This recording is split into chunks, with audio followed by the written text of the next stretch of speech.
Live. Woo! So, hello everybody. Hello everybody on Facebook. I just want to play this loading screen one time. Oh yeah. Watch it. Hey Watch people. it. They can see us now. Oh man, I didn't have my glasses on yet. We're fine. Just And fine. and looks like yeah, my Gwen had a lollipop earlier and she drooled on me because she fell asleep. Oh, And now there's a freaking miscolored spot. it's not that bad. I noticed it, so other people would have. Well, thanks for bringing that to attention. I'm sure people are only going to be focusing on that wet spot on your shirt from now on. Well, it's not wet anymore. It's just miscolored. Oh, fair enough.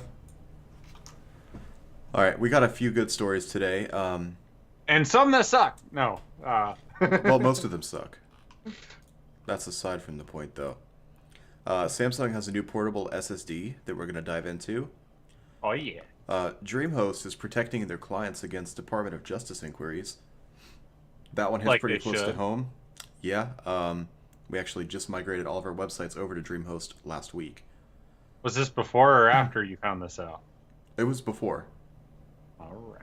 Yeah, I mean, we moved everything over. We got jargonpodcast.com up and running. The other two sites are kind of here and there right now. I've had a much bigger focus on the podcast, of course. And then I saw that news story and thought we needed to cover it. Facebook has made it into China using a different company name and product. Let's see, what else? What else? Are those the big ones? Google purchases a health diagnostic tool app. Oh yeah. And Uber has a new 20-year agreement.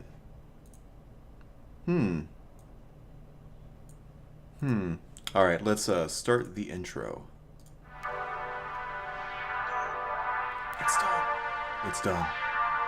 Yeah, it's going. Watch this video, people. Look at those random notes. That makes no significance to what we actually do. Yeah, we still need to do something. We'll get around to it. Hey, the music's good though. Yeah, thanks for the music, Mike. Don't thank me. Thank the person that made it. But you picked the music. Royal Uh, Purple. Insert royalty-free music maker's name here. That's not going to happen. I'm not going to do that in post. Because we're live. Well, anyway, Zach, while I get a few things together, would you like to start off today's topics? Yeah. I'm totally not diving into OneDrive right now to find out the name. Okay. I'm sure if I just do a search for purple, it's purple-planet.com. Is that what it was? Yes, that is the group of people that made the awesome music Yeah. for our intros. I just got it up in OneDrive. I went to the wrong location.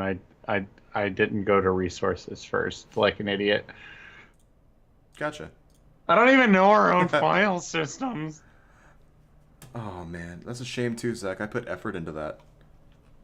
Yeah, you did. Legitimate effort. I made like 8 of the 30 folders now. You hear? You're getting up there, man. You're getting up there. Only 5 more. No, 7 more. And it'll be half. I'm trying. So, yeah, Purple Planet. Sweet. Okay, starting off. A little late, but better late than never. It's not too bad. Uh, honestly, I'm going to start off with the Samsung portable SSD. Why? Because it's my smallest article, and I wanted to start small. Go for it. I have So- the trigger ready. So honestly, I'm just gonna kind of read off the specs here because that's really all I was interested in. Because like, let's face it, you don't buy an SSD unless you're an enthusiast because it's pretty. You buy it because it performs well. Yeah, or it's an SSD and it was on the cheap, but it still performed better than a standard hard drive. So that's how I ended up with a SanDisk Ultra 2. that's how ended up with a Crucial MX 300. Dude, those are decent drives for the price tag, though. Yeah, they are.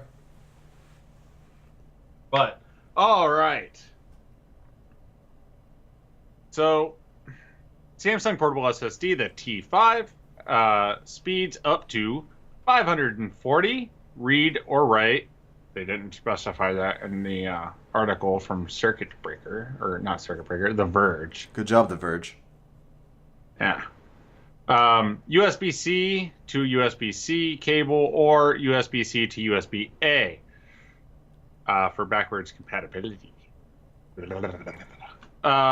It's about the size of a business card, so it's about the size of your standard SSD.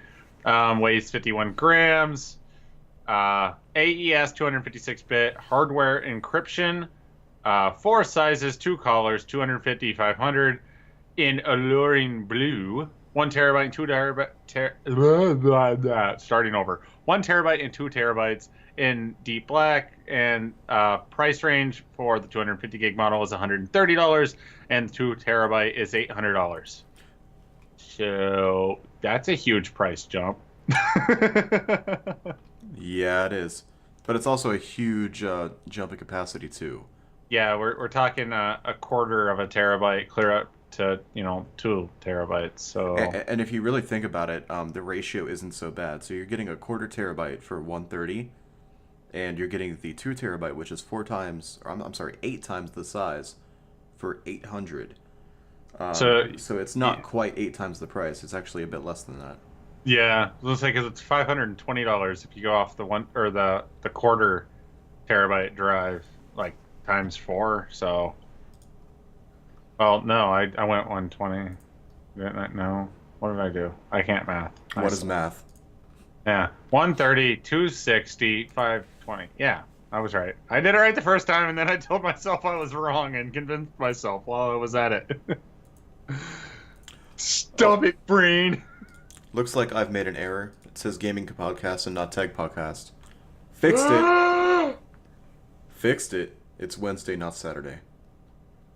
Hey, we worked full-time jobs today, Yeah, and it's been a long day. I did an entire stream by myself with the wrong one because I forgot to set it up in OBS. Oh, You just man. accidentally clicked the wrong one, so don't feel bad. Yeah. I think I got the right intro though. I hope so. I don't know. We'll find out later. Yes, we will. All right, I guess it's my turn for an article. Gotcha. So for my articles, I'm doing something a little different this week. They're hosted on jargonpodcast.com. So if you want to go ahead and read the whole thing, it's available. Just go to jargonpodcast.com and dig through the articles on the front page, and you'll see what we're talking about. So, starting off, Microsoft announces Windows 10 for workstations. So this is a custom version of Windows 10 Pro that kind of targets higher end hardware frameworks. I have the specifics here, but I'll get into that in a moment. So in general, there are some additional features for Windows 10 Pro for workstation PCs. One of those is REFS, or REFS. Excuse me, that is Resilient File System. So it's for fault-tolerant storage, basically error-correcting storage systems. Basically, if data becomes corrupt or one or more mirrored drives, it uses a healthy copy of your data on your other drive to correct and protect the data. That is, of course, precious to everybody. Next is persistent memory. Of course, that is integral to how non-volatile memory modules work. Very similar to error-correcting memory, or ECC certified RAM. It provides support for that because Windows 10 Pro by itself doesn't. Windows Server and I believe Windows 10 Enterprise do. It includes a feature called SMB Direct for faster file sharing. This kind of gets around the security issues that we've seen with the older SMB version 1 and version 2 protocols. We touched on that in previous episodes of the podcast. Unfortunately, the NSA just as kind of an aside, the NSA found a flaw in SMB, exploited it, and that information was released to the public, unfortunately, and some nefarious people took advantage of it and created malware. That is no longer an issue with Windows 10 Pro for workstations. But it's still an issue with the U.S. government. Well, yeah, you could say that. You could say that. They kind of hoard vulnerabilities when they find them. The final and really most important feature for the people this is targeted toward is the expanded hardware support. So with Windows 10 Pro for workstations, users will now be able to run Windows 10 on server-grade Intel Xeon processors with up to 4 CPUs. So currently, you can only run Windows 10 Pro on 2 CPU workstations. Just like the server we have in our house here, it has 2 Intel Xeon CPUs. But extremely high-end computers, systems that are meant for like insane amounts of data crunching, they'll have 4 or more CPUs in them. Like, that's physical processors. So with this, you can have 4, and they tripled the memory limit. So currently, Windows 10 Pro has a 2 terabyte RAM limit, which that sounds huge, but they've actually increased it to 6 terabytes. Let's say actually that's fairly small when you think about like deep, like deep mind learning and stuff like that. It is, but I don't think any of our viewers have touched a computer with maybe half a terabyte of RAM. So if we multiplied that by 12, it gets pretty insane, and you can do a lot on those systems. So anyway, expect to see this within the next few months, I believe. I didn't actually see a release date on Microsoft's blog post. But of course, as that's released, we might be able to get our hands on a beta. Won't be able to leverage any of the features because I don't think any of us have that kind of hardware. But yeah, I got it in my back pocket. Hang on. You do? Is that one of those new Intel compute cards? It's this phone. That's from the future. Oh, neat. You see? Yeah. Yeah. Just gonna put that back. So I just want to note that my phone has 6 gigs of RAM, which is insane for a phone. This is still 1,000 times more. So it's an incredible amount of hardware that they can work with. And that's pretty much it for that article. That's pretty insane. When you first said 4 CPUs, I like my brain took that as cores, and I was just like, I'm pretty sure both of us are using 8-core systems on it right now. Like, right? Yeah, on Windows 10 Pro. Yeah, it was just like it registered as wrong, and then I realized I was wrong. No, of course that means 4 CPUs that could have up to what's the highest core count right now from Intel? 36? No, that's threads. 18 would be the highest. Yeah. Yeah. So 32 cores on the Epic. AMD side of things. Yeah. On Epic, yeah. So yeah, 32 times 4. That's 128. I believe. And that one went into what is it? Project 47 that AMD just built. I don't know. I think that was the name of it. It was literally a server rack full of nothing but Radeon Instinct cards, 4 of them per server, and I believe it was 2 32-core Epic CPUs per system, and they were all networked together with I think they were like 10 gigabit cards. Yeah, it might have actually been. Me for just a moment. Can you swap over to single? Yeah, absolutely. And mute my audio. Mm-hmm. Yeah, so I think what he was referring to had to be running like Windows Server or something, and the fiber connections for farms like that, for server farms, generally there's like a 40 gigabit fiber connection between each of the computers. So that's a crazy amount of data throughput to interconnect the machines. Well, since he walked away for a moment, I'll go ahead and cover a second story. This is a very short one from me, but it is Facebook makes it into China. Really interesting. So, Facebook has been banned in China for, oh goodness, probably most of its lifetime. Just because. You're fine, Zach. Let me unmute you here. Okay. You should be unmuted. I'm just covering the Facebook makes it into China story. All right. So, of course, Facebook has been banned from, well, most social media sites have been banned from China because of their views. They just don't really like social media if they can't control it. Everything on the Chinese internet is very censored, and there's a whole lot of, I'm just going to go ahead and say it, oppressive tactics being used there. But Facebook has created a new company called, well, I'm going to try to pronounce it, Huge LLC. That's Freaking huge. yeah, if that's the correct pronunciation, that's hilarious, guys. Huge. Huge. So Huge LLC has created a new app called Colorful Balloons, and I got a huge LLC for you. Oh, you do? No. Well, let's make use of it.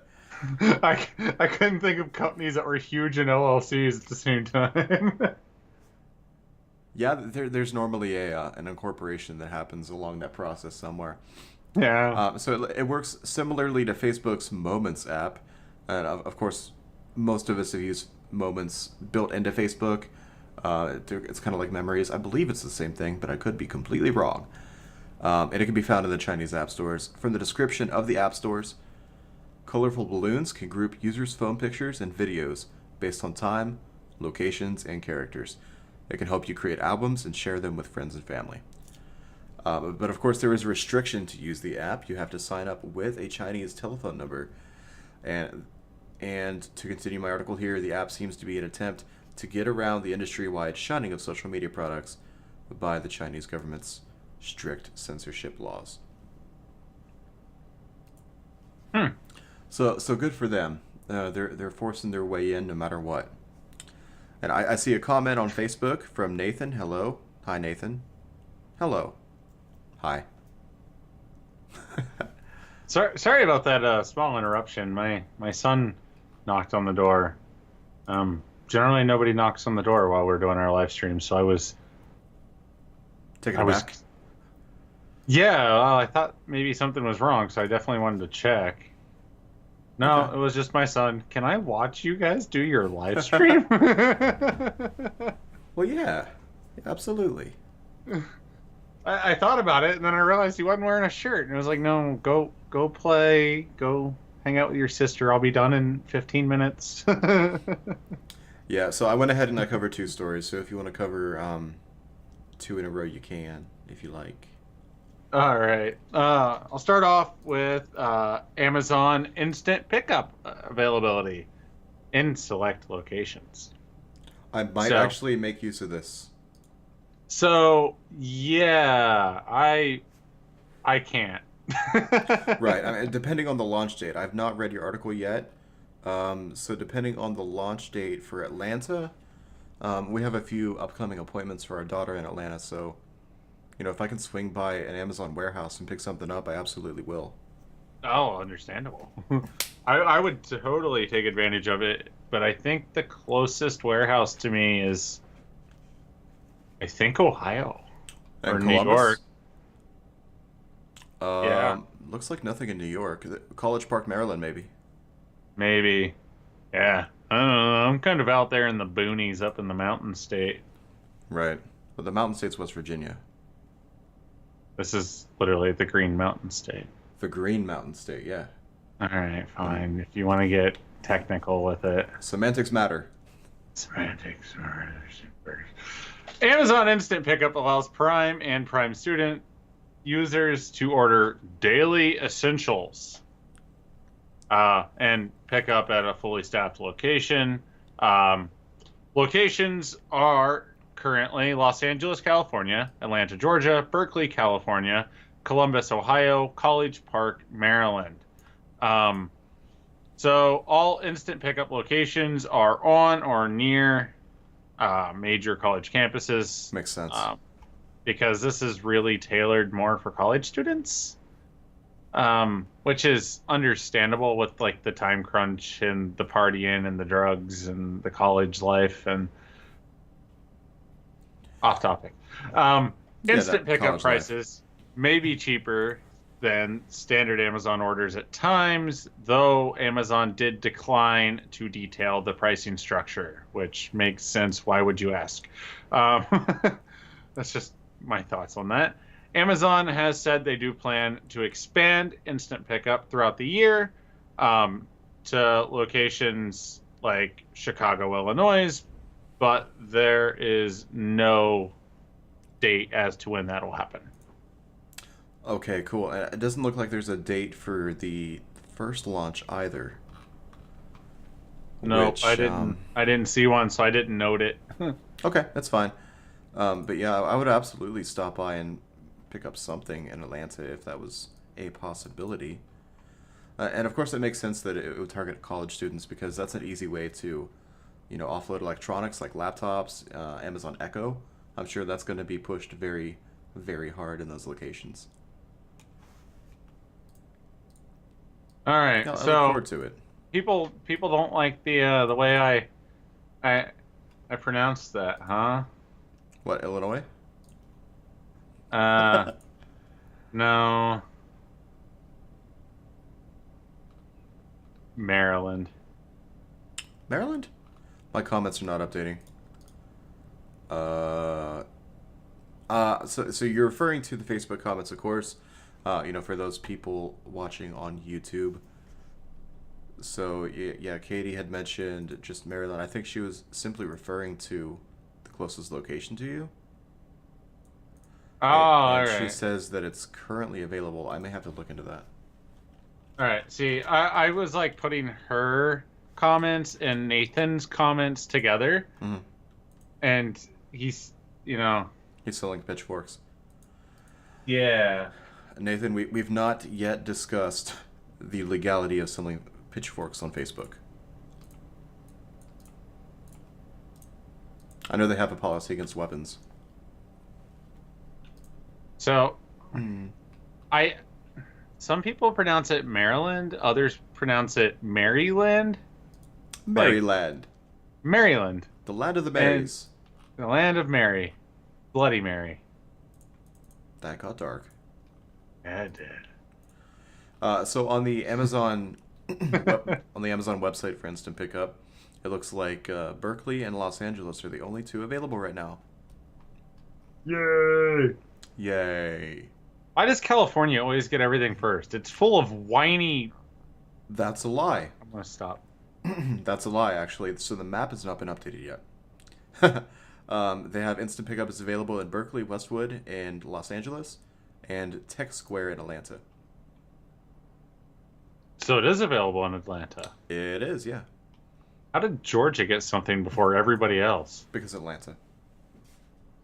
It's the one Stupid. thing we have. The Walking Dead? Oh, okay. So, but that's still filmed in Atlanta. Yeah. Like almost everything is filmed in Atlanta at some point. Like, we need a jungle. Go to Atlanta. We'll build one. That's so true. That's so true. All right. Moving forward. Yeah, go ahead and take another one. Let's see here. Oh man, OneNote just went crazy on me and started like scrolling where it pleased. Oh no. Strippers. That's why. Where? Oh, that's a comment. Yeah, that was a comment. I wouldn't randomly just blurt that out during. Is that also Atlanta?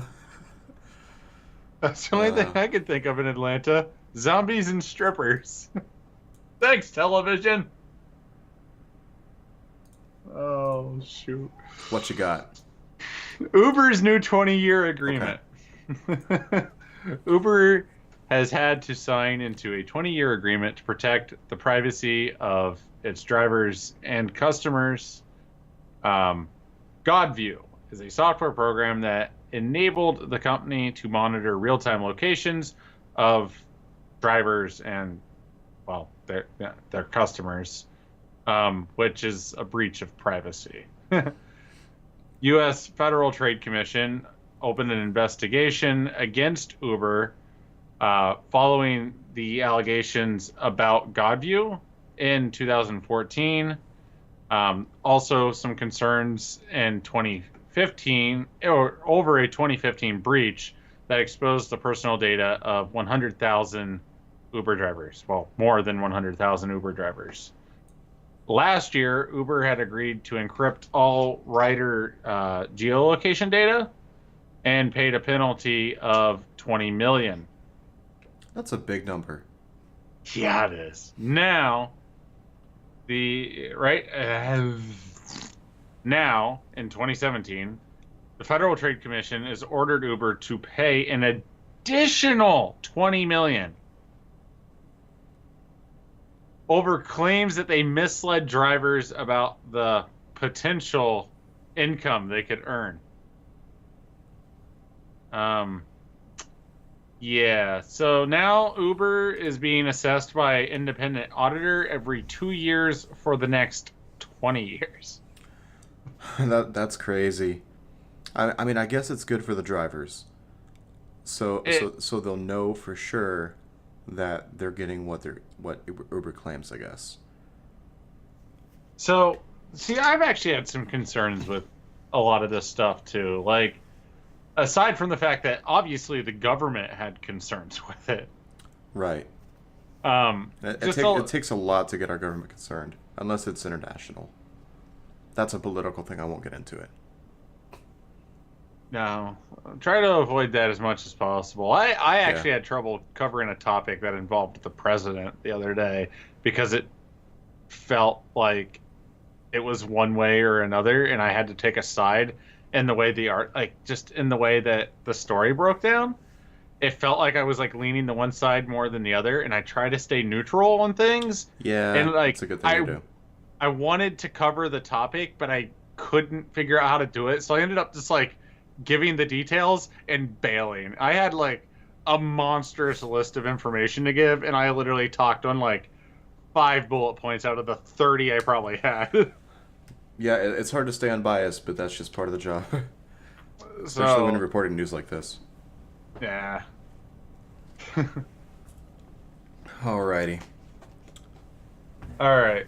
So, but no, seriously, like the Godview software, that's messed up, bro. Like, yeah, it is, absolutely.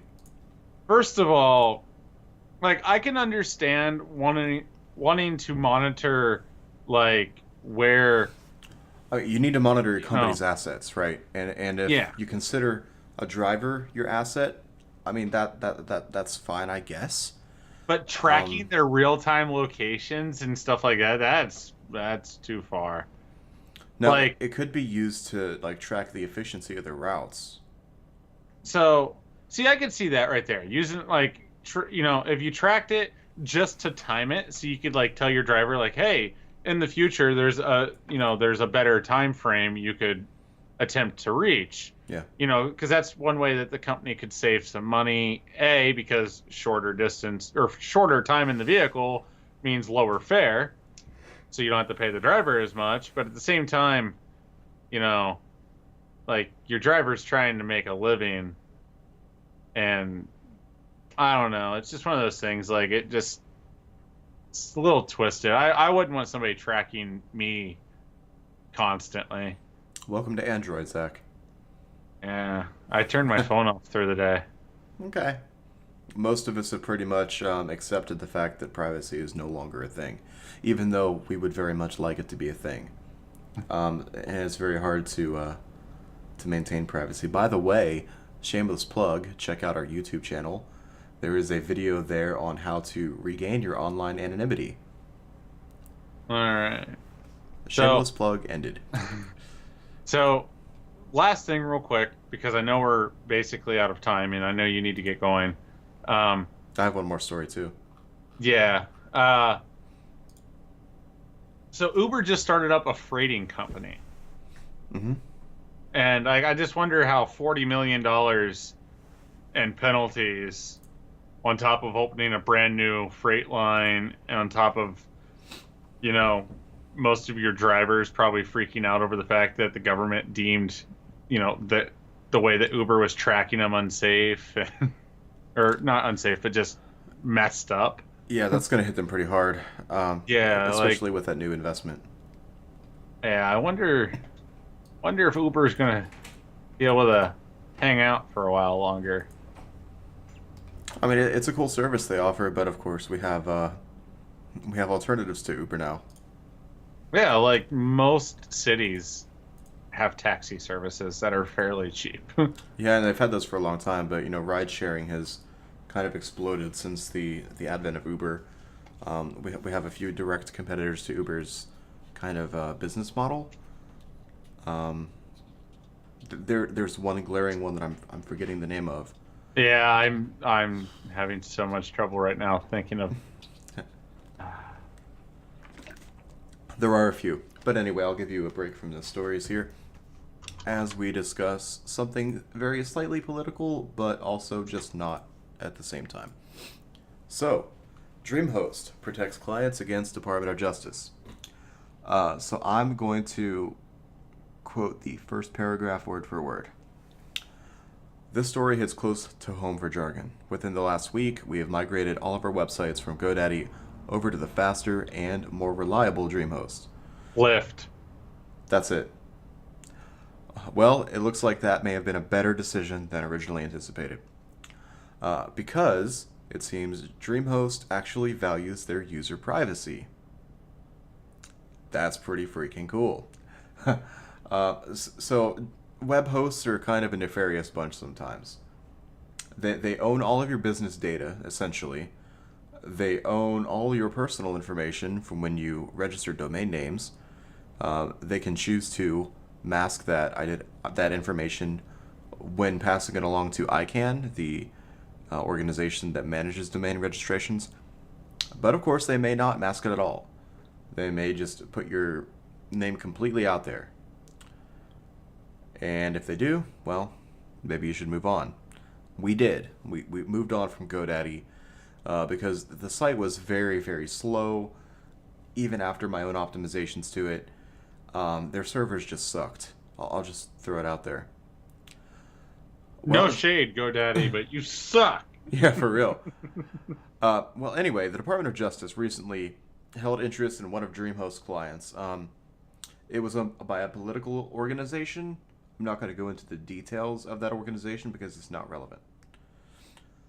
Anyway, the Department of Justice was very interested in the content of that website, including information available to us by the website, its owner, and more importantly, its visitors.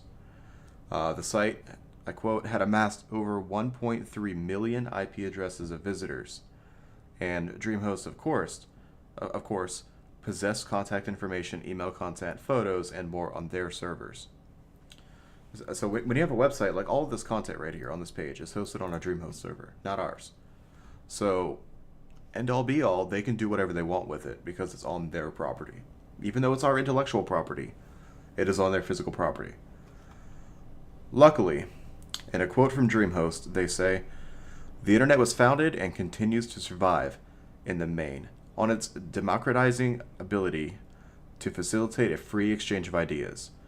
Internet users have a reasonable expectation that they will not get swept up in criminal investigations simply by exercising their right to political speech against the government. We intend to take whatever steps are necessary to support and shield these users from what is, in our view, a very unfocused search and an unlawful request for their personal information." So, in response to this, a court hearing will occur on August 18th. That is in 2 days. So, of course, we'll update you on the consensus of that court hearing and basically where our podcast will be going from there, because we're now hosted on DreamHost servers. I mean, it's really just up to that at this point. So just a little bit of opinion piece. I don't like where that's going. If the Department of Justice can say, "Hey, you guys, we don't know what's on there, but we just want it," that seems like It seems unfair and unconstitutional. It doesn't matter what kind of political atmosphere we're in. If at any point a government says they can do that, that it's kind of oppressive. So Yeah. yeah, so personally, I'm quite happy that DreamHost is sticking to the guns and actually taking this to a court. So, man, that's just kind of just makes you depressed. Yeah, that we've come to this point. Yeah. Oh well, nothing I can do about There it. was nothing illegal there. Just want to throw that out there. There's nothing illegal on our sites either. Okay, well, we can do something, Zach. We can continue if we support this kind of behavior from DreamHost. We can continue giving them our money. Well, I planned on Which, that. yeah, So. I mean, they're going to have my money every month. um, absolutely. Yeah, I'll just leave it there. We love you, DreamHost. You're nice. It's actually really nice working with you guys. The customer service is good. That's very nice. All right. So, final story. Yeah, go for it. Google purchases health diagnostic tool app. Story's over. There you go. You know what it... No. Google has purchased Synosis? Sure. I'm not sure how to pronounce it. I've been sitting here for... Well, I sat here for most of your article just, like, saying that word over and over in my head so I wouldn't mess it up, and then I messed it up. Synosis... I'm going with Synosis. It's easier to say. Synosis Health. It's an app that turns smartphones into medical devices and collects a bunch of health stats. Nifty. It can monitor like lung health, hemoglobin counts, lots of other functions. Like, well, you know, your standard smartphone comes with an accelerometer, microphone, flash, camera. Like, it's all pretty easy stuff to keep track of basic medical information and whatnot. Right. Well, I think it's really cool just to interrupt you very quickly, very rudely. I think it's cool that they're using hardware built into the devices instead of trying to sell Like some a kind of an third-party attachment. device, yeah. Yeah, like some stupid fingerprint sensor with I don't know, an accelerometer built into it instead of relying on the phone's built-in accelerometer. Yeah. Oh, I totally agree. So here's an example, all right? So to measure hemoglobin, it just uses the flash from your camera to eliminate your finger. Like that's neat. My only question is like not all phones are built equal. So Yeah, it's going to be somewhat inconsistent because you have LED flash, you have halogen flash on some phones. yeah, like I'm not sure. Either way, Google's investing heavily into healthcare technology. Thank you, Google. Yeah. Even though I still have some small problems with your internal workings, but that's for a different conversation. In 2016, Google launched DeepMind Health. Its purpose is to create a suite of apps that can help doctors identify patients at risk of complications. AI and machine learning are being used to create tools for medical providers. Google's goal is to dramatically improve the availability and accuracy of medical services. Cool. Really cool. I look forward to see what Google can do with this. I think Google already has a health app. If not, they will very soon because they acquired this technology. So imagine like an app downloadable from the App Store or even this stuff built into Android in the future. They could make it like a, not necessarily a requirement, but a recommendation that all phones feature like certain minimum specs for the flash, so they can become like health certified or something. That way they can give a reliable reading for hemoglobin, or various other things like a certain sensitivity for the accelerometer. I think that could be interesting. Yeah, yeah, it's just, like I said, not all phones are created equal. So I'm.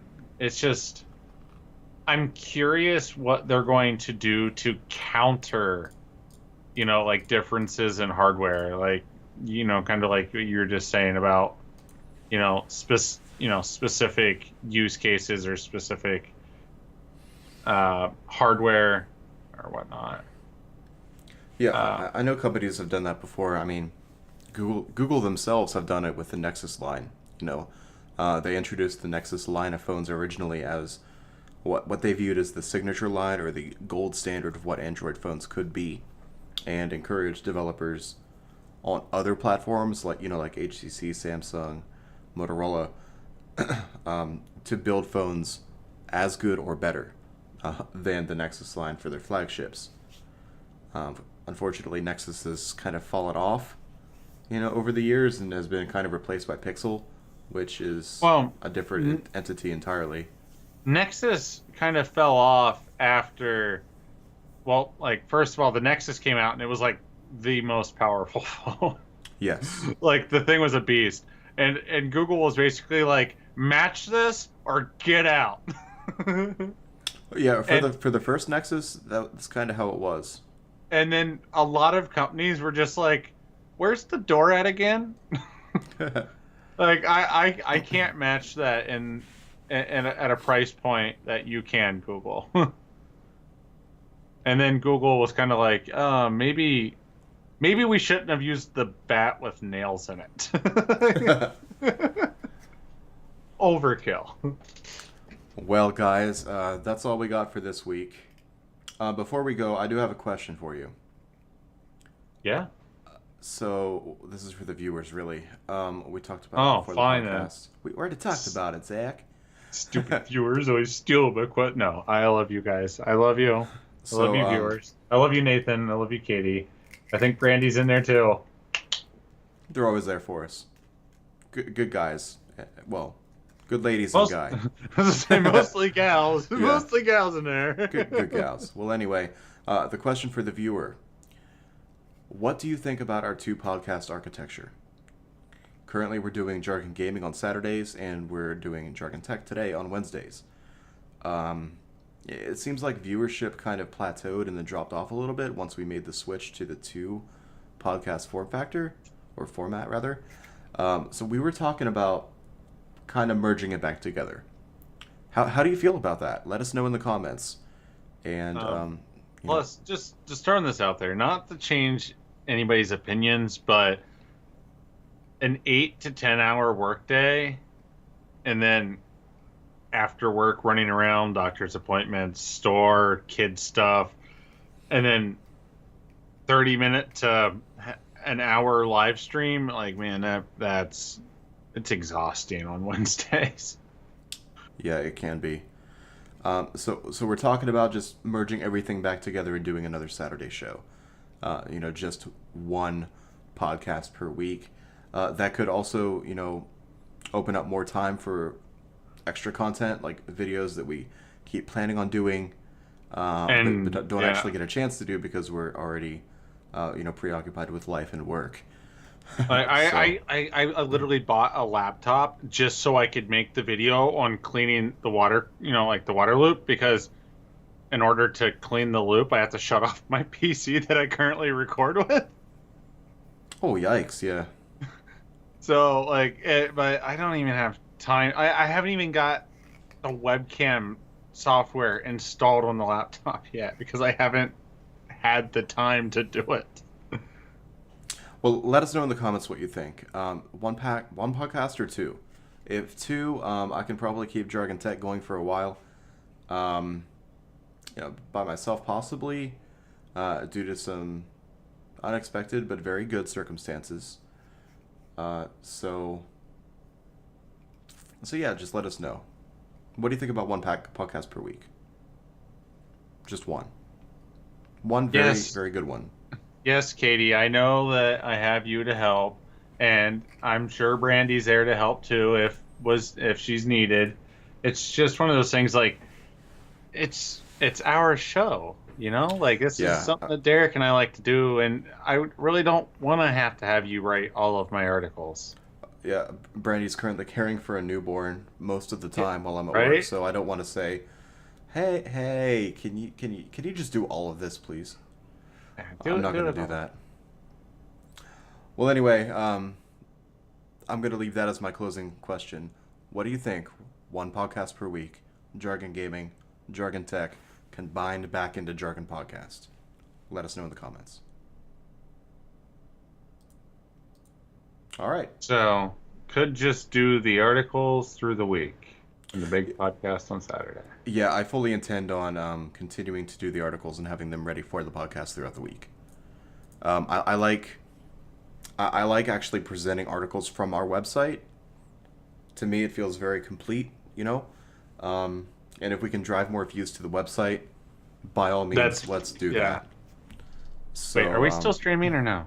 yeah, we're still streaming, man. Okay, I wasn't sure. Like, Yeah, you for some reason your tone just like totally relaxed. It I'm was like just here. after the stream ends, that's generally the tone that you get because it's like more of a relaxed, like I don't care sort of tone. Like, Yeah, I mean, I try to watch my p's and q's while I'm here, even though I try to maintain a, pretty laid back demeanor. I'm still not gonna go into a cursing fit, for example. yeah, it would take like Katie just said, it would take like 10 minutes a night through the week to Uh, do articles. yeah, I do mine in the mornings. I wake up at like 4:30, and I get my coffee in me. I sit down, I read news, I find articles, and I make notes if I can. And sometimes I just go like, article, that's a cool Uh-huh. story. Let me write my own article. You got a Um, baby. You got a baby, and I'm just so happy because I get to watch your whole world slowly crumble around you as she gets older and older. Because my mornings consist of dragging my still tired butt out of bed and then stumbling through a dark house because if I turn on lights, a kid's gonna cry. Stepping on toys that hurt really bad. we'll get there, man. I'll show your pain soon. Well, anyway, I think we should end it on that note. Of Yeah. course, if you like the podcast, feel free to share it. Share it to anyone that you think would be interested in technology or gaming. We'll be back Saturday for the full-on Jargon Gaming podcast and maybe some tech news, depending on how your responses go. Have a great week, Um, everybody. yeah, like have fun, enjoy your week, enjoy work, enjoy whatever it is you do, and I Take lost my care. train of thought. Take care. Yeah. Yeah, that's a great note to leave on. Bye, everybody. Bye.